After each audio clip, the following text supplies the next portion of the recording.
First and foremost, I do want to mention that, anybody here in Los Angeles or that has any family member here in the LA area that is experiencing the tragedy that's going on with all the fires, our hearts goes out to them and their families. It's really a challenging time right now. So despite that, I appreciate you guys, coming on here. It's just so sad, as I look out the window and see the smoke and drive through, specifically Altadena, the area that we're close by. It's just heartbreaking to say the least. Just watching the, homeowners in front of their homes, just seeing their homes, collapse right in front of them. And, I want to say thank you to any of the first responders, anybody that's here that's a serviceman or woman. We appreciate all you guys do, risk your lives, and it's greatly appreciated. It's also cool that, the true citizens that we have. I was in Altadena checking out one of our projects that we're working on, and I thought it was going to be burned to the ground because it's in the heart of where the fire is. And I managed to get to the property, and I look across the street. There's four homes burned to the ground, three homes down, a house is on fire. Luckily, our property is up and with no damage. And that's thanks to the neighbor that, the neighbor right next door hosed it down, hosed the house next to it down. They ended up staying, they didn't evacuate. So that's very commendable and that's very heroic. So, there's a lot of good citizens out there. So with that said, I want to continue. I want to mention that, Nate's going to cover just like the basics of, self-directed IRA. Nate is part of directed IRA. He's going to just barely scratch the surface. So I would highly encourage you guys to check out the podcast that we have from Nate. I'll drop the links in the comments section for the audio version of the podcast, as well as our YouTube channel, so you can watch it if you prefer to watch it. Highly recommend for you guys to check it out. Every time he comes on or every time I go see them, meet with them, I learn many new things. So it's not something, it could get overwhelming in the beginning because there's so much to learn in that space, but it's phenomenal. So I'll drop those links. If you can please check out the YouTube channel. We would love it if you can like and subscribe to the channel. It would be, we appreciate the support there. So thank you so much. I'll also drop in a link for you guys if you want to connect with Nate or his team, or if you decide you want to open up an account with them, you can go ahead and do that right from that link as well. And, I do encourage, if you guys have any questions, please don't hesitate. Put the questions in the comment section below. And this way, we can have Nate answer them throughout the presentation. Depending on timing, if timing permits, we'll also have a Q&A session at the end. Please don't hesitate. Questions are going to be very welcomed. I do want to also share, we do host multiple events, some in person, some webinar version similar to this one. So I want to go ahead and share that with you guys a little bit. All right, so here are some of the events that we host. We host two events in person. Again, they're in the LA area, and then we have two virtual events. This is one of them. The in-person event, one of them is in Pasadena, the other one is in Studio City at the Laurel Tavern. So anybody that's out in the LA area, we, welcome you and highly encourage you guys to come by, check us out. We'd love to meet you in person. They're usually on Tuesdays. Again, one is in Pasadena. It was this past Tuesday. The one in Studio City is on January 28th. And the virtual events, we have them on Thursdays. We have this one today. The next one is going to be on January 23rd. The upcoming virtual event is going to be awesome as well. We have a phenomenal speaker coming, Miguel de la Roca. Basically, he helps his clients build business credit with 0% interest to reinvest it in their business. I know some people on the call right now know Miguel, have worked with Miguel, and currently work with Miguel. He's a phenomenal guy. I would highly encourage you guys to check out the next virtual event. So scan the QR code. This way you can register for any upcoming event, as well as, be notified of, events that we have. I just want to, for those of you that don't know me, my name is Alex Nahle. I'm a real estate broker. I run a team of agents out of the Compass Pasadena office here in the Los Angeles area. And we help, the average buyer and seller. However, our niche is working with investors. We help investors nationwide. As an active investor myself, I specifically, focus on fix and flips here in California, as well as the BRRRR strategy.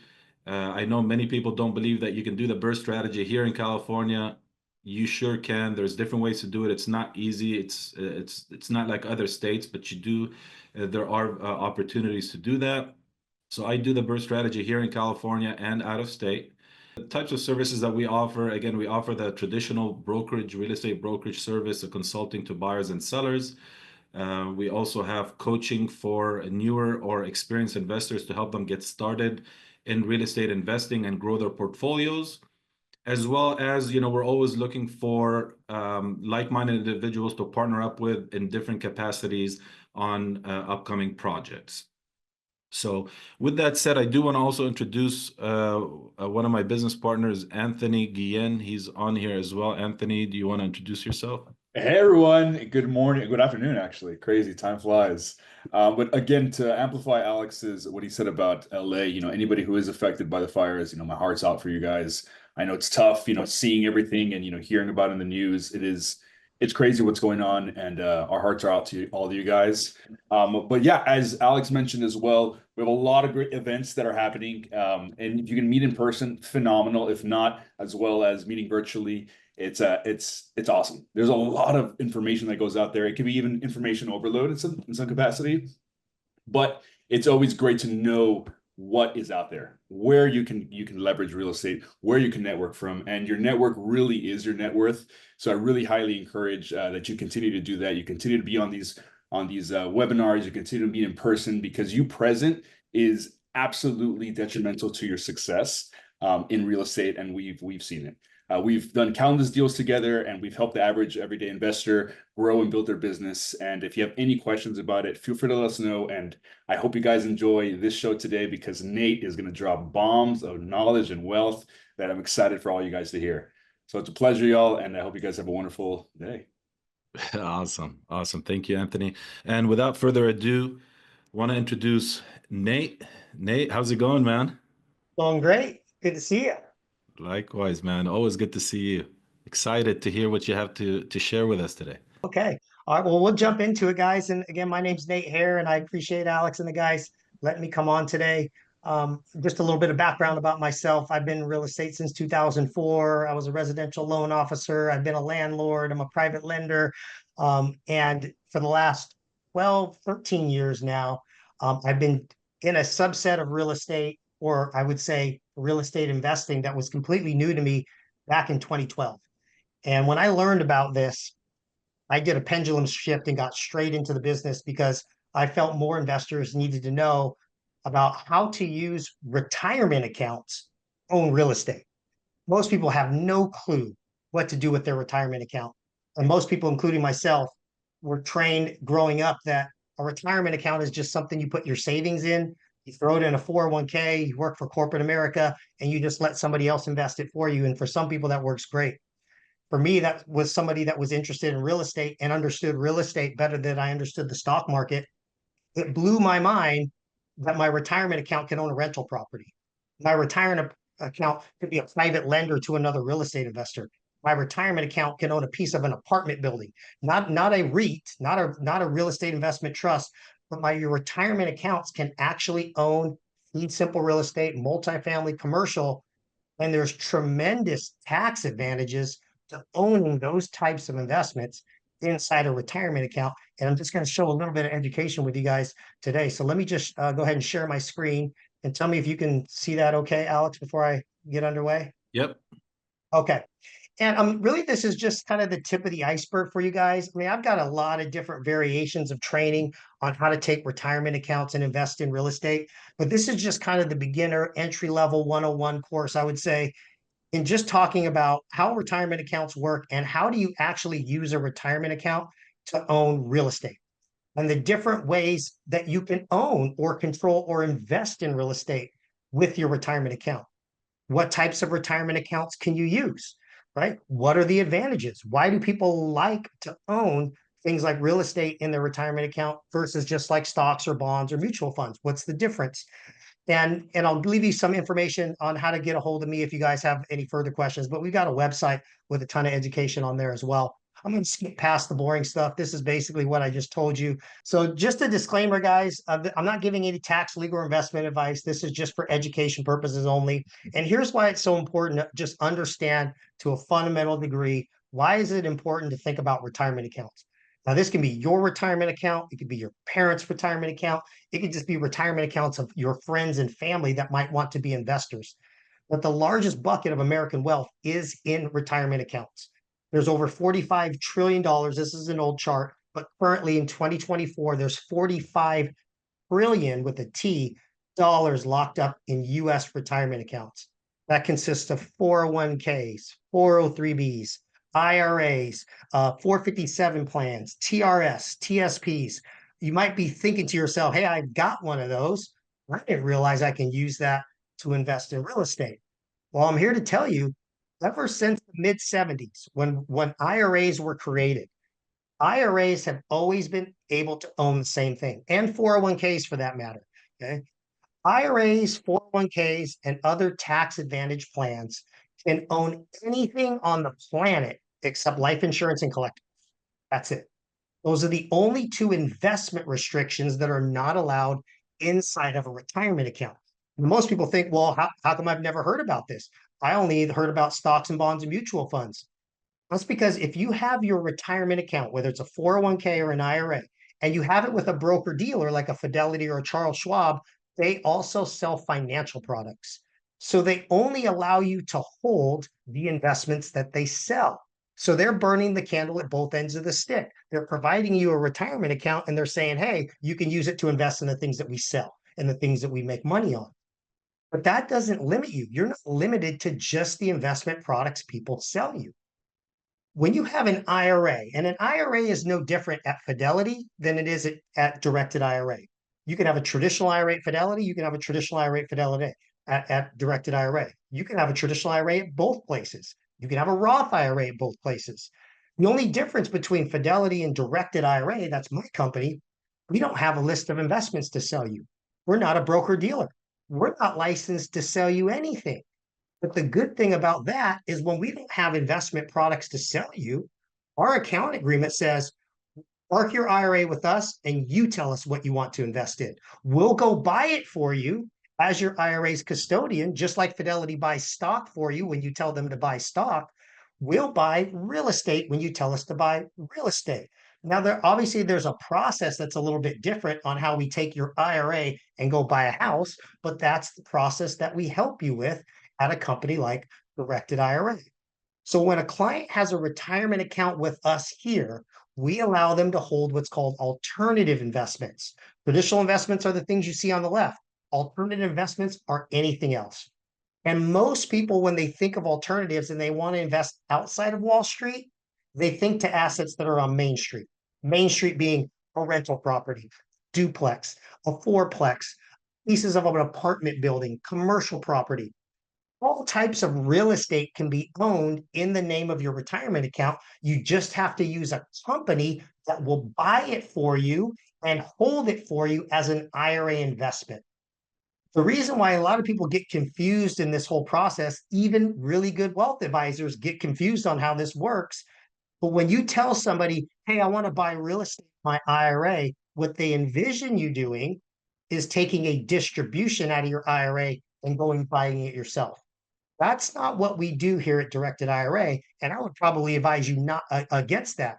When you take money out of your IRA to yourself as a distribution, you have to pay the IRS taxes if it's a pre-taxed IRA, and you have to pay a penalty if you're under 59 and a half. When you're buying real estate inside of the IRA, you're not taking a distribution. Think about it this way. When you have an IRA at Fidelity and you want to buy Walmart stock, do you take a distribution to buy Walmart stock? Or do you tell Fidelity exchange your asset of cash in the IRA to an asset of a stock? It's not a distribution, you're buying an asset. When you have us buy real estate in your IRA here at Directed IRA, it's not a distribution to you. We exchange your IRA's asset of cash for an asset of real estate. Okay. The contract is in the name of your IRA. We sign as the buyer, all directed by you. We send the money directly to the title company to buy the property, and then the deed is held with us, just like Fidelity holds stock certificates. So at the end of the day, we're exchanging your IRA's asset of cash or your 401k's asset of cash for an asset of real estate. When you hear the term, we use this term in our industry, and it's probably in the title somewhere. Don't get confused when you hear, I have to use a self-directed IRA to buy real estate. Self-directed is just a marketing term. As I mentioned before, an IRA is an IRA is an IRA. IRAs and 401ks follow the same sets of rules. It just depends on who the custodian of the account is, whether they're going to limit you to different investments. So when you have an IRA here, we call it self-directed, but self-directed is just a marketing term. It's not a type of IRA. Self-directed just means we don't have investments to sell you, so you got to tell us what to invest it in. And that's what where the self and self-directed comes into play. And like I said before, most of my clients, I would say 95, 96% of my clients, they have a self-directed IRA here at Directed IRA that holds their alternative investments. And they have still an IRA at Fidelity or Charles Schwab that holds their traditional investments. And you're not limited to how many IRAs you have at different custodians. I would advise you that's a good thing so you can invest in other things. So we're going to talk, and I'll get to some case studies and kind of show you how this works. But this is kind of the bread and butter. These are the types of plans that you can self-direct. Now, some of you on this call might have these plans already set up with a traditional broker. Okay, you can open with Directed IRA and buy real estate inside traditional IRAs, Roth IRAs, SEP IRAs if you're self-employed. If you're also self-employed and have no employees, a solo 401k can be self-directed and you can buy real estate inside of a solo 401k. We even have non-retirement accounts that can be self-directed. That would be health savings accounts and education savings accounts that benefit your kids or your grandkids. Now, airplane view, if you step back and look at all 6 of these plans, what I really want you guys to remember on this, these plans are not taxpayers. By definition, each one of these plans is a tax-exempt trust. A traditional IRA is tax-exempt. You put money in it, you get a deduction when you make a contribution. But as you buy and sell investments, whether it's stock or real estate, the taxes are exempt, meaning if I buy and sell Walmart stock in a traditional IRA, there's no capital gains tax. Okay, I can roll all the profit into that I make on that stock into another stock or to another mutual fund. The same applies to real estate.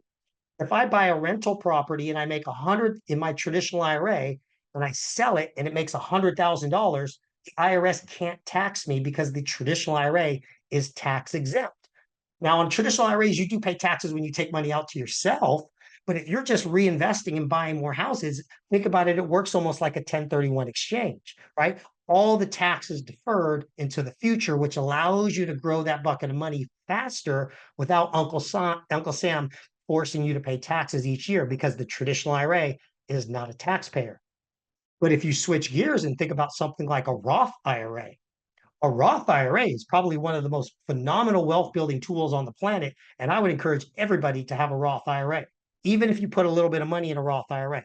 I'll give you an example. I have a client, successful real estate investor out of Texas, at Houston. He started his first Roth IRA at 55 with 2 years of contributions, throwing $10,000 in, $5,000 one year, $5,000 in another year. That's all he had. That was his total retirement account. But he knew at that point, he said, I'm not going to take a tax deduction on 10 grand in a traditional IRA and grow this to $1 million and pay Uncle Sam taxes on $1 million. I'd rather put it in a Roth IRA, an after-tax account, meaning when you put 10 grand in a Roth as a contribution, you don't get a tax deduction. But the trade-off is, as you invest a Roth IRA, once you've had a Roth IRA open for 5 years and you're above the age of 59 and a half, all of the distributions out of the Roth IRA are tax-free and penalty-free for the rest of your life. you never have to pay Uncle Sam a dime of taxes ever again, not on the investment growth and not on the distributions either. So if you think of that mindset and you're a creative investor that can take a small amount of money and make it larger through strategies like, say, wholesaling, options, right? Buying real estate on terms subject to seller financing. These are all strategies that still play well in an IRA. And I'll give you an example. That same client, he did one real estate option deal in a third ward in Houston, made $297,000 on his very first deal. Not him personally. The deal was done in the name of his Roth IRA. So if you think about that, he made $297,000 in 2 years on one deal, no taxes. That's the difference of doing a real estate deal in an IRA versus doing a real estate deal personally. Had he done that deal personally, he forks over 40% of that to taxes. So what you want to think about as an investor is you want to think, obviously there's some investments that fit well outside of an IRA. Especially if you're a full-time real estate investor, you need to do some deals outside of your IRA to put food on the table. But if you're doing every deal in your name, a taxpayer, it's going to be hard to retire because you're spinning your wheels trying to do more and more deals to pay Uncle Sam his fair share. If you can switch some of your deals and put some of your investments into these tax exempt accounts, not only can you pay for retirement tax free, not only can you get Uncle Sam off your back every year, but you can also pay for healthcare and education with tax free dollars as well. So these are the 6 accounts that can be self-directed, and they all have special tax benefits to them. And if you want to dive into some of the specifics, we can do that on a call. But here's some of the examples of why people like to have real estate inside of an IRA or a 401k or an HSA. One is, you think about real estate, it's a tangible investment. Real estate is something you can drive by, touch, and feel. It's much, much different than a stock, right? People, if you remember 2008, people's 401ks turned into 201ks, right? Because there's a lot of companies that went out of business. COVID, same thing, right? If you were invested in certain companies and those companies are no longer on the planet, well, your investment goes to zero. It's very hard for your real estate investments to go to zero, right? Even if you buy a rental property and it burns to the ground, you have insurance that'll cover your losses on that because insurance companies insure tangible assets. So even to that fundamental degree, doesn't it make sense to have some tangible assets in your retirement account versus a bunch of stocks in companies that might be here today, might be gone tomorrow? The other reason is diversification. If you really want to diversify and have a stronger portfolio in different asset classes, you want a self-directed IRA to hold some tangible assets. And I will tell you, their studies, the higher the value of the IRA goes, and this is a study from the IRS, the higher the value of someone's IRA, the more alternative assets are in that account. That blew my mind. Only about every IRA under $5 million, they say only 2 or 3% of the assets are alternative. When you go to IRAs above $5 million, 25% of the assets in those accounts are alternatives. So the rich and the wealthy have been self-directing for decades. It's just now becoming more popular because now people have access to more investments, through the internet. I kind of mentioned the tax savings. Again, using an IRA, using a 401k to buy and sell real estate escapes all sorts of taxes. No taxes on the rental income, no taxes on the capital gains. So you really have the ability to grow massive amounts of money and grow it in a completely tax-free manner. But the biggest benefit to self-direction, I think, is it just allows you to invest your retirement into what you know best. I've been a lender since 2005. I do private lending out of my Roth IRA. I lend to people like Alex. I lend to real estate flippers, real estate investors. They do all the work and they pay my IRA's interest. And the cool thing is, I pay no income tax on that interest because it's not my interest, it's my Roth IRA's interest. And if there's any private lenders on the call, you guys realize there's no tax benefit to lending personal money. You get no tax benefit. There's no depreciation. Unless you're running a lending business, you get no tax advantages to lending your personal money to a real estate investor. However, you lend money out of your IRA, none of that interest income is taxable. So there's a huge pendulum shift on lending, I would say. That's why a lot of people like to lend out of their retirement account, but we do have a lot of clients that like to own real estate as well. So I want to go over just 2 examples real quick. of how this process actually works. And this is kind of a layup. This is kind of a base hit, I would say. One of my clients, Denise, in West Virginia, not West Virginia, sorry, Richmond, Virginia. She is a real estate investor now. She was kind of getting off her feet in like 2015. She just got into real estate. She left her corporate job. She had about $500,000 locked up in a 401k. And as most of you know, when you leave a company, that 401k usually rolls into an IRA. Now, once it's rolled into an IRA, you can direct that IRA to wherever you want it to direct to. Sometimes it's hard to pick your investments when you're still working at a company that set up your 401k. We can talk about that later. But she left her company, so she rolled her IRA over to directed IRA, and she found a 4-unit property that she wanted to buy as an investment inside of her Roth IRA.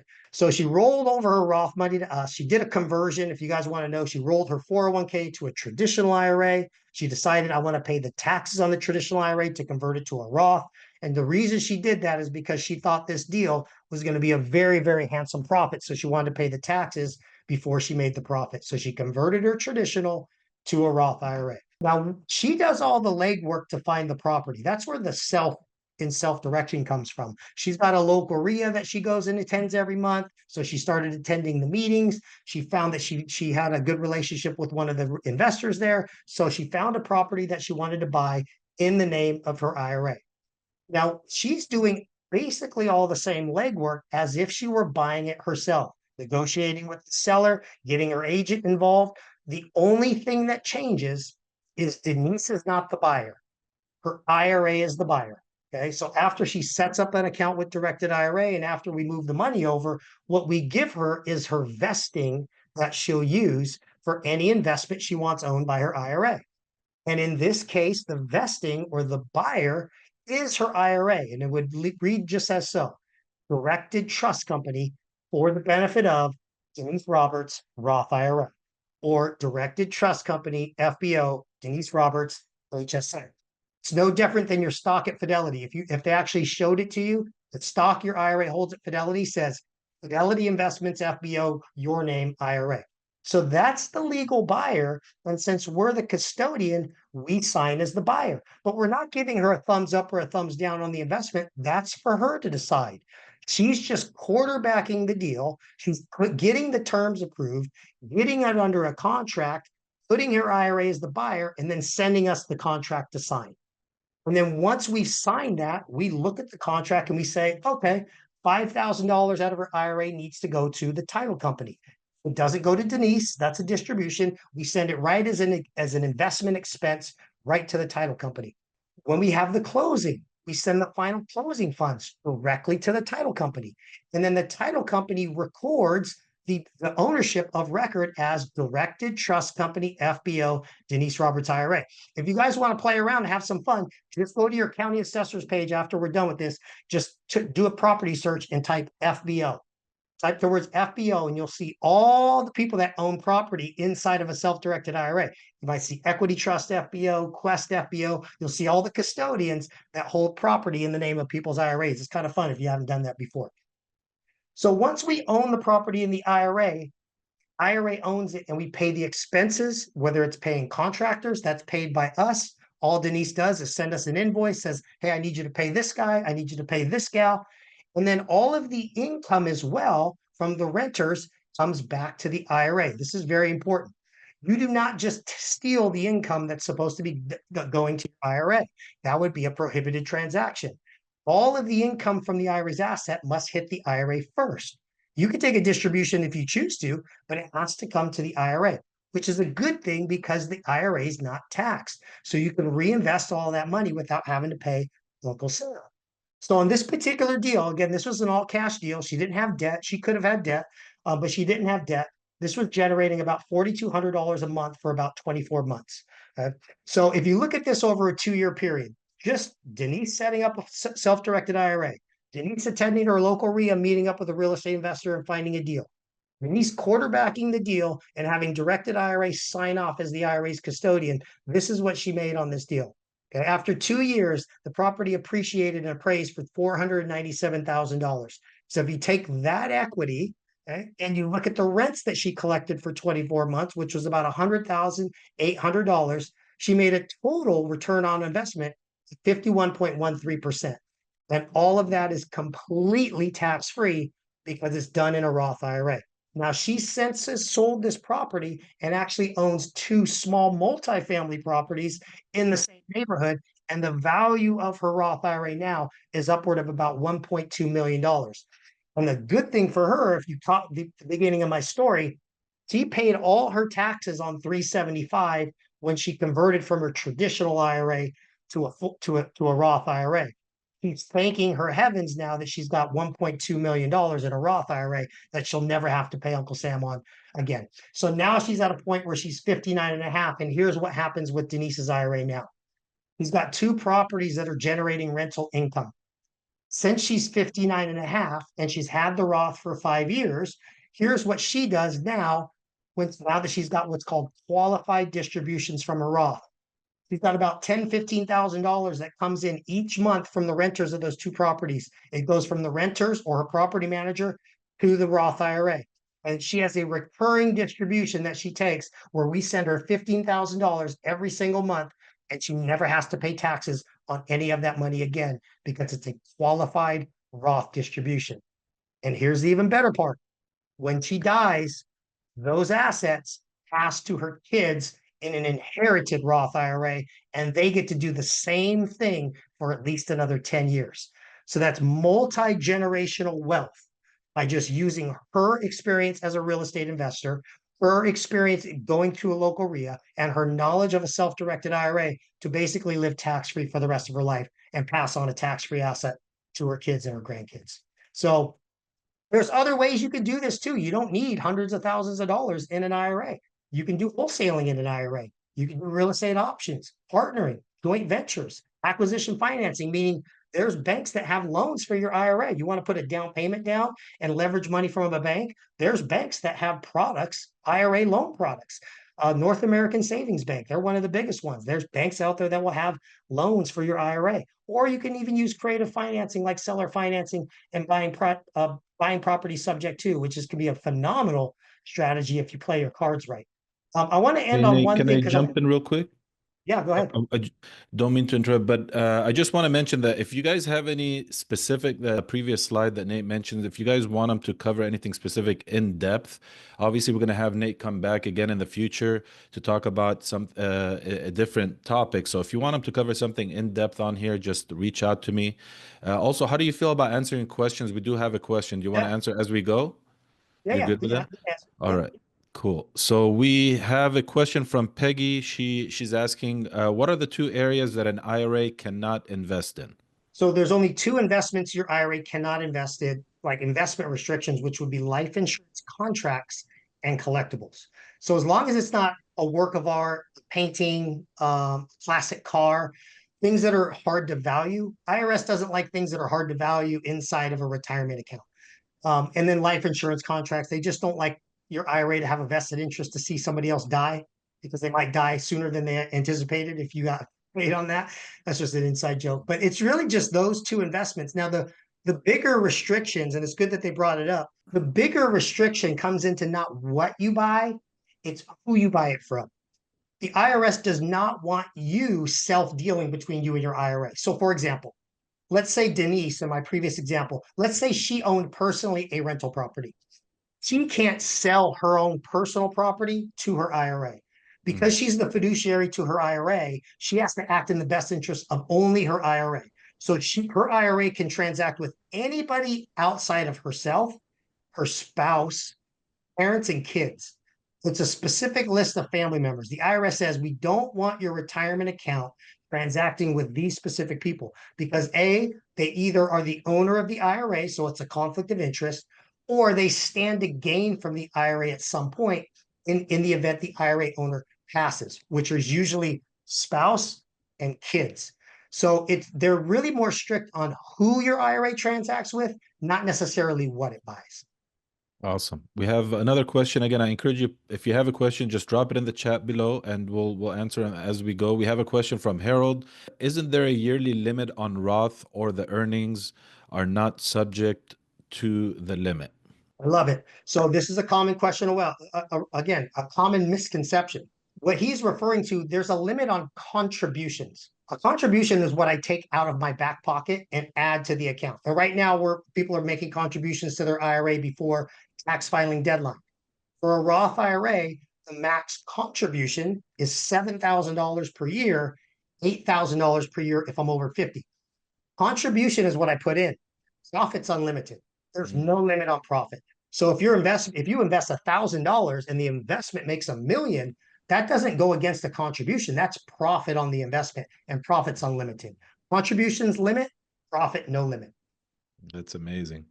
That's amazing. So I want to end with basically the other side of it, because I think the owning real estate, it can be a home run for a lot of people. I mean, I have a client that owns 12 rental properties in a Roth IRA, and it's the same thing. He's got 12 rent checks coming in each month. He lives tax-free on about $30,000 a month that are just coming to him through the distributions. But it does take a lot of work, right? I'll say for myself, I work a busy schedule. I travel. I'm gone 4 out of 6 weeks, traveling and speaking, but I still like real estate. So, and I'm like most of our clients, I would say 90% of our clients still work 9 to 5 jobs. 90% of our clients are not full-time real estate investors, right? We're not full-time real estate investors like Alex. We're not full-time real estate professionals, but we like real estate and we understand real estate. So most of our clients, including myself, we invest passively. We do investments with other real estate investors, and we use our IRA like a bank, right? And there's a lot of different ways you can use IRAs passively. Now, for me, I do it on individual promissory notes secured by real estate. So think about it. You got a real estate investor, and I do a lot of loans in Texas. Texas is just a place that I'm comfortable with. I've got boots on the ground. I guess the foreclosure laws are very respectable to lenders like myself on investment property. Not that I ever want a property, but I like to be the bank, because when I'm the bank, or when my Roth IRA is the lender, I don't have to deal with toilets. I don't have to deal with tenants. I don't have to deal with anything that comes with real estate ownership. And you guys know, owning real estate, it's not an easy thing. It takes a full-time job sometimes to manage a real estate portfolio. But there's other ways to make money in real estate. And most of my clients, at least, we just loan to other real estate investors. So here's kind of how I use my IRAs and still find a way to make decent returns off the sweat equity of other people. So when I have a real estate investor approach me with a deal, they'll usually send me, hey, Nate, we found this deal. This is kind of an example. Last one I did, we found this deal. We did some skip tracing. We found the owner. This property has been abandoned for 2 years. It's in a rough area of town. It's kind of been overlooked. When I saw the appraisal, the grass was about as high as the roof. That's how bad it was. But they found the owner. The owner inherited it. It was a grandchild that never saw the property. So they offered a pretty, reasonable deal. And basically we're picking this property up for about $75,000. And we needed about $25,000 to fix it up, but the ARV was $237,000. So for me as an investor, as a lender, that's a no-brainer for me, because I'm not running credit. If I like the deal and we're gonna close at a title company, my Roth IRA can be the lender. My Roth IRA can be the lender on a promissory note drafted by our attorney, right? We can close at a title company, and when we close at a title company, Directed IRA will hold 2 documents to show proof of what my Roth IRA owns. Promissory note, and here's the cool thing with the promissory note. It's a negotiation. The terms of the note are a negotiation between me and the borrower. So we can find a win-win scenario on every new deal based on the story behind that deal. So I'm always going to have a promissory note is going to be the legal document to show what my IRA owns. And then in the state of Texas, you've got a deed of trust. I'll also have a deed of trust, or my Roth IRA will hold a deed of trust. The deed of trust is just the document that allows me, if my borrower dies or if my borrower stops making payments to my Roth IRA, the deed of trust allows my Roth IRA to circumvent the courts and foreclose. Do I want to foreclose? No, but does it help me sleep at night knowing I've got an asset with $137,000 of equity in it, and all I'm looking for are these interest payments? Yes, it's a great deal for me. And people need money to buy real estate. you can't buy unlimited real estate by just getting conventional loans. You can't even buy unlimited real estate by working with hard money lenders. If you're a real estate investor, you got to find different avenues on how to attract money or raise capital. And again, like I mentioned earlier, there are $45 trillion in retirement accounts. If you're looking for capital, go look to retirement accounts. It's the largest bucket out there. So on every single deal, this is a typical deal for me. I can usually charge the borrower, and the borrower is happy to pay 12% and 2 points up front. And I am pretty strategic on how I loan too. I like to do short-term loans for two reasons. My borrowers don't need my money for very long. They just need it to acquire the property before somebody else does. We can close in 2 days, being that it's an IRA transaction. Funds come really fast as long as we got our documents in order. But they only need my funds for 6 to 12 months because they're going to sell the property and I'm going to get my principal back and we do another deal, or they're going to refinance to conventional financing. The other reason I like to do short-term loans is if I'm tied to a borrower for many, many years, I don't get the effect of compounding interest. What I like about lending out of a retirement account is not only can I get double-digit returns, but I can compound them by doing shorter-term notes. Okay. So on most of my deals, I'm getting about 14% annually. And here's how the deal works. We come to agreement on the terms of the note, right? How much do they need to borrow, right? Is there an escrow holdback or some holdback for repairs? What types of accounts am I going to use? And on most of my deals, what I'll use is I'll use two accounts, my Roth IRA and my self-directed health savings account. Health savings account is not a retirement account, but it could also be self-directed. Now, when we have the promissory note drafted, the lenders are two lenders. Directed trust company for the benefit of Hare's Roth IRA to the undivided interest of 75%, because my Roth puts up 75% of the deal. And then directed trust company, FBO Hare's HSA to the undivided interest of 25%. It's just one wire that goes to the title company, but it's taken from two accounts. It's not multiple notes. It's not multiple liens. It's just a fractionalized note with two accounts on it. We close at a title company. Directed IRA cuts the check or the wire directly to the title company. My note's secured with the note and the deed of trust. Okay, and then all the interest payments the borrower makes, he sends one check back to Directed IRA, and Directed IRA splits the check 75-25 between my accounts. The reason I use two accounts is because my Roth IRA and my HSA work completely different. My Roth IRA is a later account. My HSA, the interest income that comes to my HSA, I can take it out the very same day and buy glasses or dental work or whatever other qualified medical expense I need to pay, and it comes out completely tax-free to me. So I can pay for my health care through my lending, through my self-directed IRA lending, by partnering my HSA with my Roth IRA on the same investment. So on this particular deal, he kept the property for a year and a day. He was going to sell it, but then he just refinanced to conventional financing. So all of the principal, and I got paid every single month, by the way. He made payments every single month on time. So I got 12 months of interest payments. I got all of my principal back. And here's the effect that I want you guys to see, is that if you just did this, if you just started with $100,000 and just sat back and was a lender and were able to compound your interest at 14%, $100,000 would grow to $1.4 million without a single additional contribution out of your back pocket. And that's how I try to focus on my retirement account. It's not me working harder and having more money to make contributions. It's how do I invest it in things that give me double-digit returns and invest it in things that I know and understand and feel comfortable with, real estate. And at the end of the day, I know this is a little bit cheesy, but this is the real life fact. When I'm lending to a real estate investor, they're usually buying an eyesore in the neighborhood, or they're buying a property that needs a little TLC, right? They're fixing it up with contractors in the community. Contractors are hiring subcontractors. So with my money, even though I'm making a good amount of interest, my money is going to help employ the community, help improve an eyesore in the neighborhood. And then what most of them are doing are selling the home rehab to a nice family that needs the American dream of home ownership. And they did that with my money as a private lender. And by the way, I was secured the whole way with a note and a deed of trust. So for me, I like the social impact that I make with my retirement investments. And again, that's where self-direction comes into play, is that you can dictate where your money goes. And at the end of the day, you know where your money's at.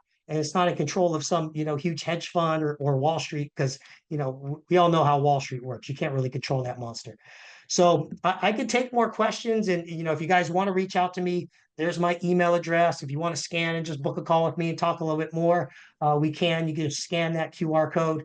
And I've got a ton of other education online. If you go to YouTube and look up Directed IRA Workshop, I've got a ton of additional classes that go into some deeper, investment strategies, by subject to private lending, really in-depth thing, private lending. So if you guys want to view that stuff, you can just look up Directed IRA Workshop on YouTube. So Awesome. Yeah, we have a couple more questions here, and we'll put up the recording on our YouTube channel as well. Again, I dropped the links at the top, so check out the channel, check out the podcast that we did with Nate, and let's go to. We have a couple questions here.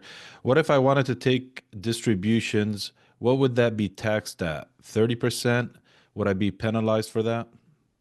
So if you're taking money as a distribution from a pre-tax IRA, like a traditional, most 401ks, SEPs, comes out as income to you. So each individual distribution is going to be different. If you're taking distributions, it's treated as income. So let's say you take $50,000 out of your IRA, you made $100,000 at your job. You really made $150,000 at that point. So whatever that additional distribution puts you at your marginal tax bracket, that's the taxes you'll pay. So it's hard to say without actually seeing what your total income is. Obviously, the lower amount of income, the better. Or, like I said, use an IRA that you don't have to pay taxes on the distributions, which would be like a Roth IRA, an HSA, a Roth 401k. I'm kind of the guy, I'm like, I don't even want to worry about paying taxes when I retire. I just want to pay the taxes now and be done with it for the rest of my life. Beautiful. Have another question from Harold. If your IRA doesn't have enough funds and plans to buy a property, is it possible to enter a loan and enter into a contract under your IRA, or you need a custodian to act on your behalf? So you always need a custodian to act on behalf of the IRA. So you can't, if you're doing something without a custodian, you're not doing it in an IRA. So just be cautious of that. To your first point of the question, though, yes, you can leverage other sources of money to help your IRA buy property. So like I said, let's say your IRA, I'll just use easy numbers, $100,000 house, you've got $30,000 in your IRA. How do you get the other $70,000? Well, the first thing is you can partner IRAs together. We have a lot of clients that will partner. Let's say your IRA's got 30 grand, but you got your wife's IRA that's got another 30 grand, or you got a brother's IRA.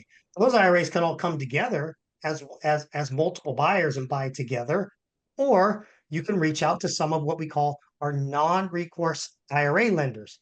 Non-recourse, all that means is the banks that loan to IRAs, because the IRA is essentially the borrower. The IRA doesn't have a FICO score. The IRA doesn't have an annual tax return or a W-2. So the banks that do the loans, they run it just like a DSCR loan. Think about it like that, right? They don't look at your credit. They look at the property. They say, show us the property and we'll tell you how much down we want from the buyer. And in this case, the IRA is the buyer. They'll look at it and they go, okay, the rents in the area are, $1,000. So we want to have you put 30% down and we'll be the lender to your IRA. So the IRA is going to be the owner. Okay, the lender will help the IRA buy the property. But remember, now the IRA's got a loan payment, a mortgage payment to that bank. So you can't pay the mortgage payment personally for your IRA's loan.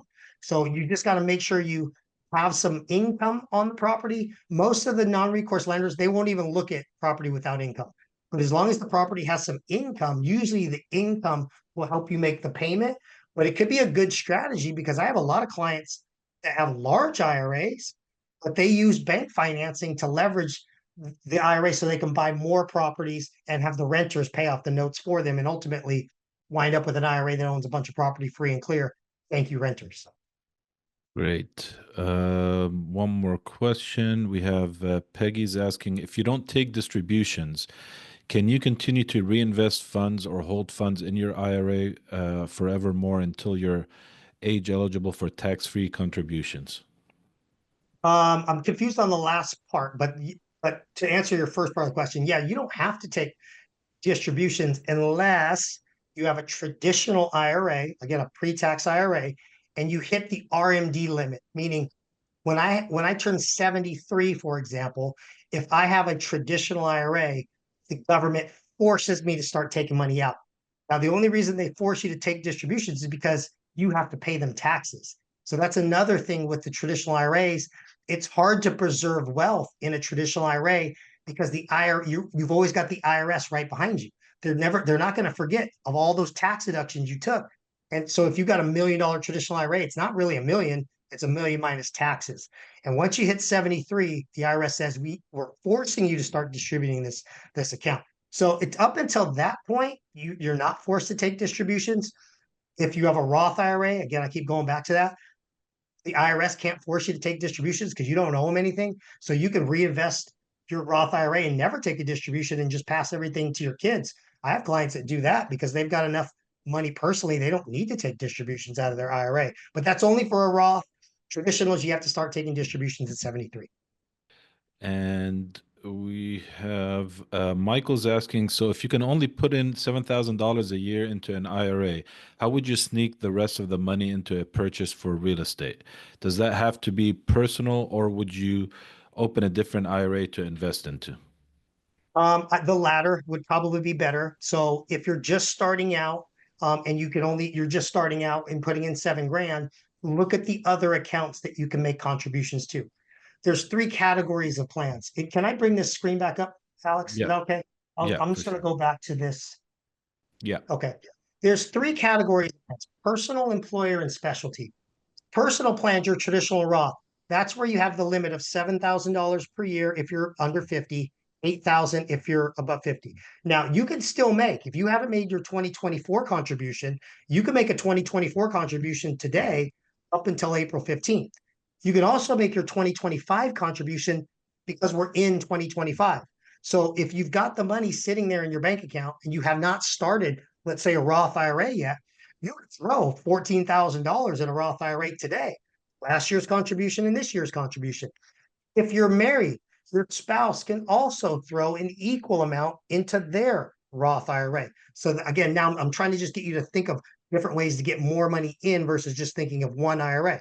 Husband and wife, right? Husband, wife and wife, whatever the case may be. If you file jointly, both of you can max out contributions to your personal plans. Now, the employer plans, the SEP and the solo 401k, this is another category and it has its own contribution limits. I'll tell you, the solo 401k, if you're self-employed and you have no employees, this is one of the greatest self-directed vehicles on the planet. One reason is because of the massive contributions you can make to a solo 401k. You can make contributions up to $70,000 into a solo 401k. So not 7 in a Roth, it's 70 in a solo 401k. And if you're over the age of 50, you could throw in over 75,000. I think it's $76,500 you could throw in. So again, but you have to be self-employed or have some self-employment income with no employees. The other category, HSAs and ESAs. Health savings accounts, you can make contributions to those. The contributions change based on who's covered on your insurance. But for a lot of people who have family plans, they can contribute $8,000 or $9,000 a year to an HSA, and that's a tax deductible contribution. And then you've got ESAs, which if you think about it, they're like 529 plans that can be self-directed. The difference is you can't make large contributions to ESAs, but they can be invested in real estate. But the beneficiaries are the kids. Any kids that you want to pay for education expenses tax-free, look into this Coverdell Education Savings Account that can be self-directed. Okay. So when you look at that holistically now, let's say you and a spouse and you've got 2 kids. Well, you want to think, okay, Roth IRA contributions for me, Roth IRA contributions for my spouse. Are we self-employed? Do we have some self-employment income? Can we also contribute to a SEP or a solo? And then do we have the right health insurance to have an HSA? And do we have kids that we can make contributions to their ESAs? Now you've got multiple buyers that can all buy property together. And if you still need money after that, I would say look at some of the financing opportunities, look at some of the non-recourse lenders that are out there, look at some of the creative strategies. I had a client buy 5 properties with $70,000. He bought them all subject to. All he did was have his Roth IRA take over the mortgage payments of 5 struggling homeowners, gave them cash for keys, That was the investment the Roth IRA made. The Roth IRA also caught up the mortgage payments, and the properties were deeded to the Roth IRA. The Roth IRA put tenants, or the property manager put tenants in the properties. This is back in 2012. Properties are now all paid off free and clear. He bought them. They had no equity when he bought them. But after putting renters in there and solving the problem and stopping the foreclosure, his Roth IRA now owns $4 million worth of free and clear property that he picked up for $70,000 using the strategy subject to. This is awesome. And, we can obviously cover this in another call as well. Like you mentioned, non-recourse loans, but we can also, you can partner up with your IRA as well, as long as, the amount, the percentage of the partnership, it's obviously complicated. We've talked about this many times before, but there's ways to doing that. And the solo 401k right now is what, 69,000? 70,000 now. 70,000. So that's phenomenal. I mean, that increases it. So if anybody's self-employed, definitely look into that. We have one. Do we have time for another question, Nate? You're good? Yeah, of course, yeah. So we have a question from Peggy. She's asking, if I don't qualify for a medical HSA, can I set up a limited HSA for non-medical but dental vision and use it the same way? I guess I'd have to see what she's talking about. I haven't heard of a non-medical HSA, because an HSA is for health savings account. So usually the people that can have an HSA are anyone that has a high deductible health plan. That's like criteria number one. You have to have what's called an HDHP. Just call your health insurance provider. It starts with the health insurance is where it starts. Ask your health insurance provider if they allow you to have an HSA. So I would start there. Nate, this is Peggy. So I do have Hi, a Peggy. traditional plan, not a high deductible plan. So I do not qualify for a medical HSA, only an FSA. But I do qualify gotcha. for a non-traditional HSA that can be used for non-medical, can be used for dental, vision, prescriptions, things like that. But can that type of HSA also work the same way? I would say if it's an HSA, then the HSA funds can be rolled into an HSA here in self-directed. FSAs can't be self-directed because they're a use it or lose it plan, so you lose the money at the end of the year if you don't use it. But HSAs work where you can still invest it. You're not forced to take money out. So I would say, it's hard for me to decide because I'm not even the one that decides whether you can have an HSA. But if they're telling you, your insurance provider is telling you, you can have this limited HSA, to me, that just sounds like an HSA. And that can be moved into an HSA here, and you can use it to invest in real estate or land or invest in all other alternatives. Awesome. Thanks, Peggy, for the question. Everybody else, thank you for being here. Nate, it's always awesome to see you, man. I look forward to having you here again. Hopefully you guys can make it on the next webinar. It's Thursday, the 23rd, again, 3 p.m. And if you're in the LA area, join us at the Laurel Tavern, January 28th at 6:30 p.m. Thanks again, and be safe out there. Have a great day. Thanks, everybody. Thanks, Alex.